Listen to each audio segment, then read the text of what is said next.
Mes amis, ouvrez grand les mirettes. Voilà un joyau du grand siècle, une symphonie de pierre et de verdure. Vaux-le-Vicomte.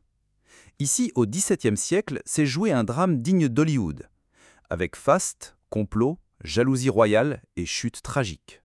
Avant de poursuivre la visite, pensez à laisser un petit like et un commentaire. Ça nous motive énormément et ça aide la chaîne à grandir.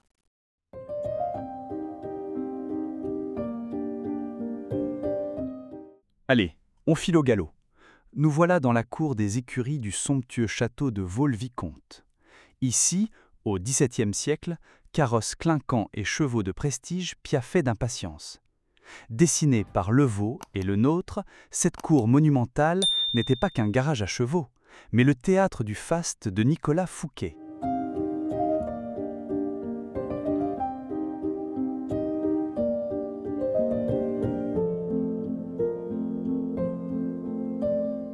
On est en 1656. Nicolas Fouquet, le ministre des Finances de Louis XIV, veut une demeure à la hauteur de son ambition. Et là, il frappe un coup de maître. Il réunit le trio magique, Louis Levaux, architecte, Charles Lebrun, peintre, André Le Nôtre, jardinier. Résultat, Vaux-le-Vicomte, une machine à éblouir. Mes amis, arrêtons-nous un instant. Respirez un grand coup. Devant nous se dresse Vaux-le-Vicomte, joyau du XVIIe siècle. Et c'est ici que tout a commencé pour Nicolas Fouquet, surintendant des finances de Louis XIV. Imaginez-le, un homme ambitieux, le cœur battant d'excitation, voyant apparaître sous ses yeux son rêve le plus fou, une demeure qui allait éclipser même le roi lui-même.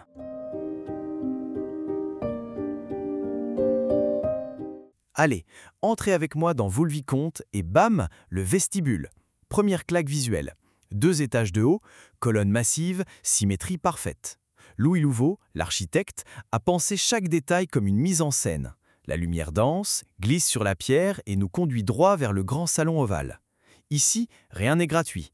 Marbre, moulure, décor de Lebrun, tout crie la puissance de Fouquet. Le vestibule, c'est pas une entrée, c'est un coup de cymbale qui annonce le chef-d'œuvre du grand siècle.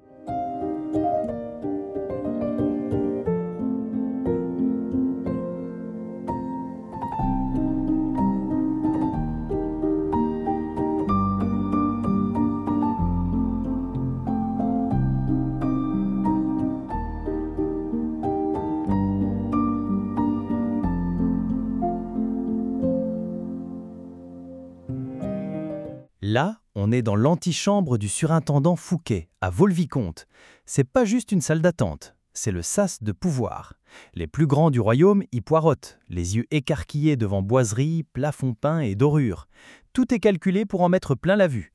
Avant même de voir Fouquet, on comprend. Ici, c'est lui le maître du jeu, presque l'équivalent du roi Soleil.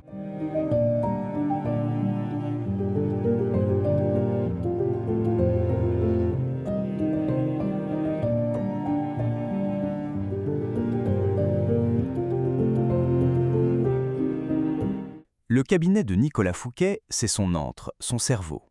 Ici, pas de dorure tapageuse, mais un espace intime, raffiné, où s'élaborent les grandes manœuvres. Cartes, dossiers, livres rares, c'est le QG du surintendant. C'est là qu'il calcule, qu'il intrigue et qu'il cache ses papiers les plus précieux. On raconte même qu'après son arrestation, Colbert a fouillé ce cabinet de fond en comble, espérant y trouver la preuve de ses malversations. Un vrai nid de secret.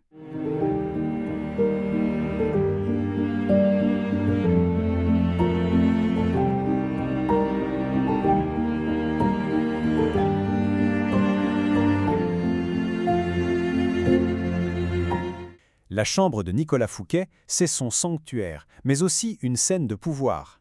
Lit à baldaquin, tenture luxueuse, peinture au plafond, ici tout respire la richesse. Mais attention, à l'époque, la chambre, c'est un bureau. On y reçoit, on y décide, même en robe de chambre. Et l'anecdote ? On raconte que le lit de Fouquet valait à lui seul une petite fortune, de quoi faire grincer les dents d'un certain Louis XIV, qui n'aimait pas qu'on lui vole la vedette.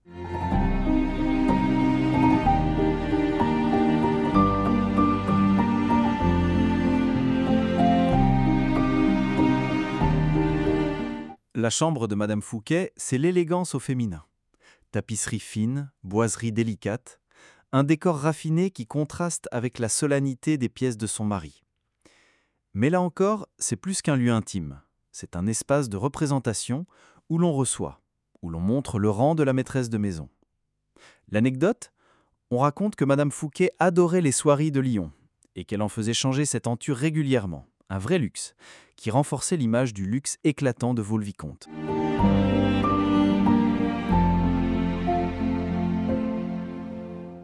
On grimpe. L'escalier en colimaçon se faufile dans les entrailles du dôme. Les marches étroites tournent, et soudain on passe entre les énormes poutres de charpente, bois, pierre et lumière filtrée. Chaque pas nous rapproche du ciel, direction le Lanterneau. Et voilà, au sommet du Lanterneau, Vaux-le-Vicomte s'étale sous nos yeux. Jardin à la française, dôme et bassin scintillants. On touche presque le ciel, et chaque détail de Fouquet et le nôtre se révèle dans un vertigineux tableau vivant.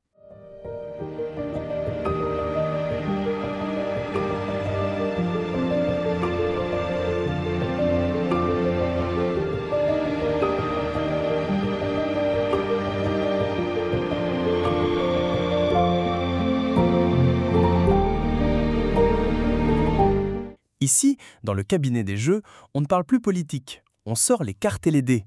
Mais attention, à l'époque, certains trichaient avec autant de talent qu'ils gouvernaient. Un regard détourné, une carte glissée sous la manche, et hop, fortune envolée. Fouquet, lui, préférait miser sur l'esprit. Dans ce salon, on jouait pour rire, mais aussi pour jauger les esprits. Car autour d'une table, les masques tombaient vite.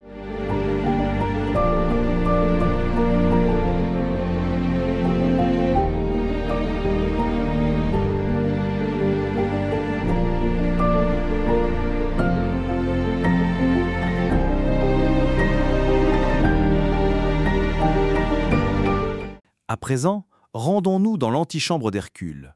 Saviez-vous que Fouquet aimait y recevoir ses invités pour les impressionner avant même qu'ils voient le reste du château? Chaque fresque raconte un exploit d'Hercule, mais certains disent que Lebrun aurait glissé des détails qui plaisaient secrètement au roi Louis XIV, pour flatter son ego sans qu'on s'en rende compte. Les dorures et les boiseries n'étaient pas seulement décoratives, elles cachaient parfois de petites surprises, comme des inscriptions ou des symboles liés à la force et à la fidélité. Ici, même le plafond raconte une histoire. Hercule nous observe, un peu comme un gardien des secrets de Fouquet, prêt à saluer chaque visiteur avec majesté et malice.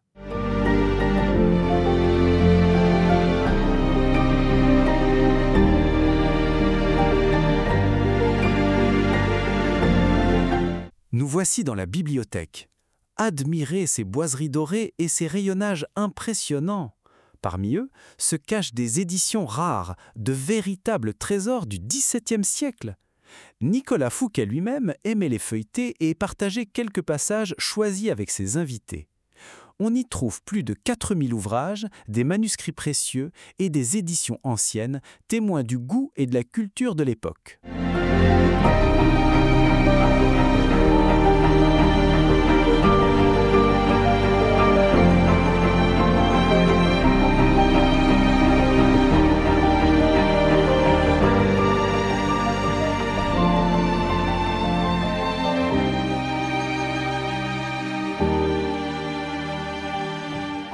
Imaginez, en 1661, Louis XIV franchit ses portes après la somptueuse fête donnée par Fouquet. Un festin qui allait coûter cher aux surattendants. Bienvenue dans la chambre du roi à Vaux-le-Vicomte. Regardez ce plafond doré. Chaque moulure respire la grandeur du roi Soleil. Les murs, couverts de soieries luxueuses, murmurent les intrigues des courtisans. Et ce lit, plus qu'un lit, un véritable trône pour le sommeil royal. Autour, meubles et tapisseries scintillent. Ici, art, pouvoir et un soupçon de scandale se croisent à chaque pas.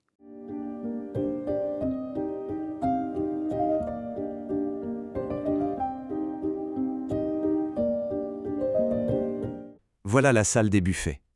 Luxueuse, brillante, majestueuse. Ici, chaque détail compte. Plafond doré, tapisserie somptueuse, un vrai théâtre pour les yeux. Imaginez, les invités restaient des heures à admirer les plats avant même de goûter.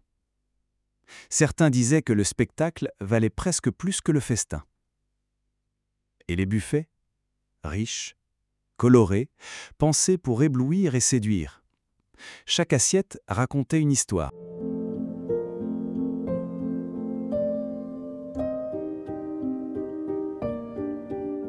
Descendons dans les entrailles de ce monument.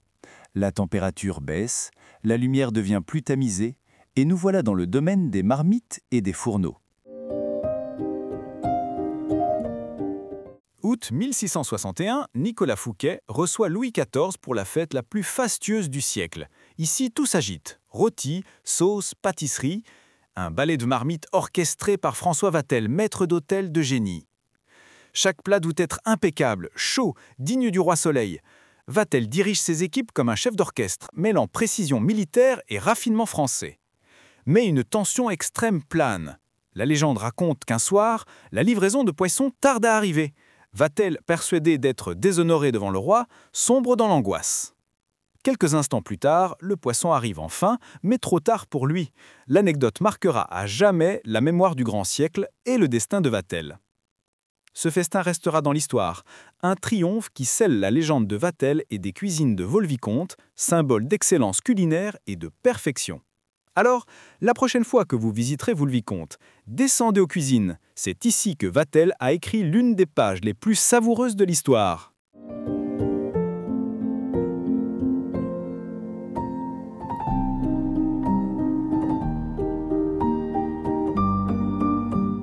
On vient de parcourir ces salons somptueux, admirer les fresques, les dorures et ce luxe calculé au millimètre. Mais derrière cette splendeur, mes amis, une histoire se prépare, une histoire de faste, de jalousie et de chute. Car ce château n'est pas qu'un écrin de beauté, c'est le théâtre d'un drame digne des plus grandes tragédies françaises. Et c'est ici, sous ces mêmes toits qui ont vu tant de fêtes, que le destin de Nicolas Fouquet bascule. 1661. Fouquet organise une fête somptueuse à Vaux-le-Vicomte. Feux d'artifice, pièces de Molière, 1000 convives, et le roi Soleil bouillonne de jalousie. 3 semaines plus tard, arrestation spectaculaire par d'Artagnan en personne. Procès, condamnation à la prison à vie, et pourtant, ironie du sort, son château devient le modèle direct de Versailles. Son rêve brisé laisse à la France un chef-d'œuvre éternel. Regardez-moi cet axe central. Ce n'est pas juste un chemin, c'est une mise en scène. Le nôtre joue avec les illusions d'optique. Le terrain descend, mais il vous donne l'impression d'une plaine infinie. Les bassins semblent proches, puis reculent, les statues paraissent immenses. Chaque pas vous trompe et vous émerveille.